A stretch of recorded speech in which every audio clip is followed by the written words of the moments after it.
عائشہ کے دن اب مختلف تھے۔ وقت جیسے آہستہ چلنے لگا تھا اور ہر گزرتا لمحہ کسی آنے والی خوشی کی خبر دیتا تھا۔ صبح اٹھتے ہی سب سے پہلے وہ ہاتھ پیٹ پر رکھتی، آنکھیں بند کر کے چند لمحے خاموش رہتی، جیسے کسی اندیکھے وجود سے بات کر رہی ہو۔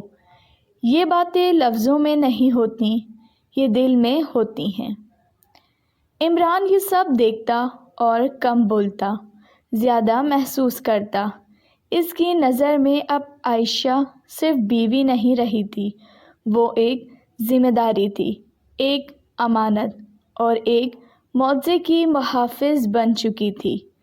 وہ گھر میں ہر چیز خود کرنے لگا، کبھی چائے، کبھی پھل، کبھی بس پانی کا گلاس، اور ہر بار ایک ہی جملہ، تم آرام کرو۔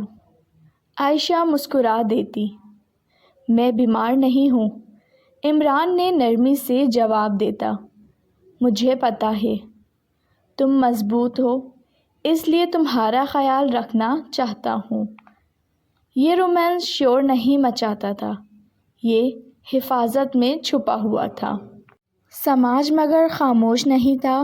پڑوسیوں کی نظریں، رشتہ داروں کے سوال، عمر کے فرق پہ دبے دبے تبصرے، سب عائشہ کے کانوں تک پہنچتے۔ کبھی وہ چونک جاتی، کبھی دل بھاری ہو جاتا۔ ایک شام اس نے عمران سے کہا، اگر لوگ باتیں کریں گے، تو عمران نے اس کی آنکھوں میں دیکھ کر کہا، تو ہم سنیں گے نہیں، تم اور ہمارا بچہ، بس یہی میری دنیا ہے۔ یہ سنتے ہی عائشہ کا دل ہلکا ہو گیا۔ اس نے محسوس کیا کہ حفاظت صرف دیواروں سے نہیں ہوتی، یہ یقین سے ہوتی ہے۔ ڈاکٹر کے وزٹس باقاعدہ ہو گئے تھے۔ ہر رپورٹس کے ساتھ ایک نیا سکون ملتا۔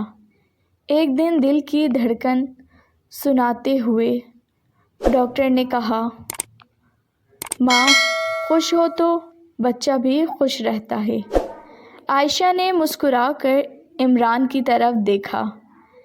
عمران نے سر ہلایا، جیسے وعدہ کر رہا ہو کہ وہ اسی خوشی کی رکھوالی کرے گا۔ راتیں بدل گئی تھیں۔ اب وہ بے چینی والی راتیں نہیں تھیں، یہ انتظار کی راتیں تھیں۔ عمران اکثر عائشہ کے پاس بیٹھ کر آہستہ آہستہ باتیں کرتا، اپنے بچپن کی، اپنے بچوں کی اور آنے والے دنوں کی۔ عائشہ سنتی، کبھی سوال کرتی، کبھی خاموش رہتی۔ کبھی کبھی وہ کہتی، آپ ڈرتے ہیں؟ عمران مسکرا کر جواب دیتا، ہاں، مگر یہ ڈر مجھے بہتر باپ بنائے گا۔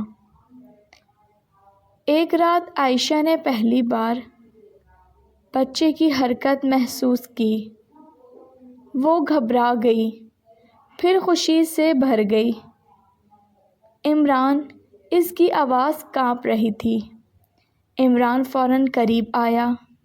عائشہ نے اس کا ہاتھ اپنے پیٹ پر رکھا۔ چند لمحوں بعد عمران کی آنکھیں نم ہو گئیں۔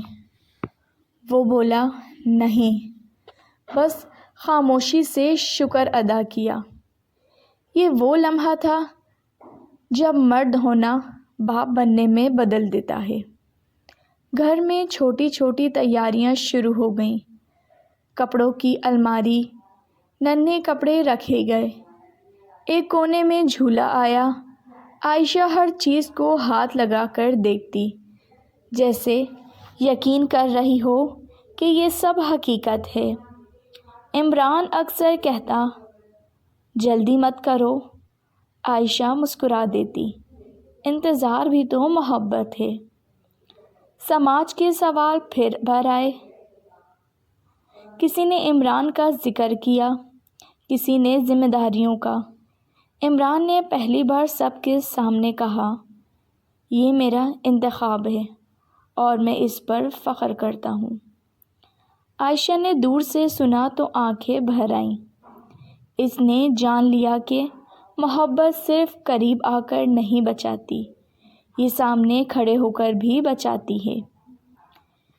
ایک دن عائشہ تھک گئی، جسم بوجھ تھا، دل حساس، اور خاموشی سے رو رہی تھی کہ عمران نے دیکھ لیا۔ وہ پاس بیٹھا تھا، کچھ نہیں کہا، بس اس کے آنسو پہنچے۔ کبھی کبھی یہی سب سے گہرا رومانس ہوتا ہے، بغیر سوال، بغیر نصیحت۔ ڈاکٹر نے آخری مہینوں میں احتیاط بتائی۔ عمران نے سب لکھ لیا۔ عائشہ نے ہنستے ہوئے کہا، آپ نرس بن گئے ہیں؟ عمران نے جواب دیا، نہیں، میں باپ بن رہا ہوں۔ یہ سن کر عائشہ مسکراہٹ میں فخر شامل ہو گیا۔ وقت قریب آ رہا تھا، دل کی دھڑکنوں میں تیزی تھی، مگر خوف نہیں تھا۔ ایک دن عائشہ نے کہا، اگر میں کمزور پڑ گئی تو؟ عمران نے اس کا ہاتھ تھام کر کہا، تو میں مضبوط بن جاؤں گا۔ ہم ایک دوسرے کی کمی پوری کریں گے۔ یہ حصہ محبت کی بلند آواز نہیں تھا، یہ ثابت قدمی تھی۔ یہ وہ رومانس تھا جو ذمہ داری اوڑھ لیتا ہے، جو انتظار میں بھی خوشی ڈھونڈ لیتا ہے۔ جب انتظار نے صبر اوڑھا اور محبت نے ماں باپ بننے کا نام پایا۔ اگر آپ کو ناول نائٹ کی کہانیاں پسند ہیں تو پلیز چینل کو سبسکرائب کیجیے۔ رکھیے اپنا بہت زیادہ خیال۔ کل ملوں گی نئی کہانی کے ساتھ، اجازت دیجیے، اللہ حافظ۔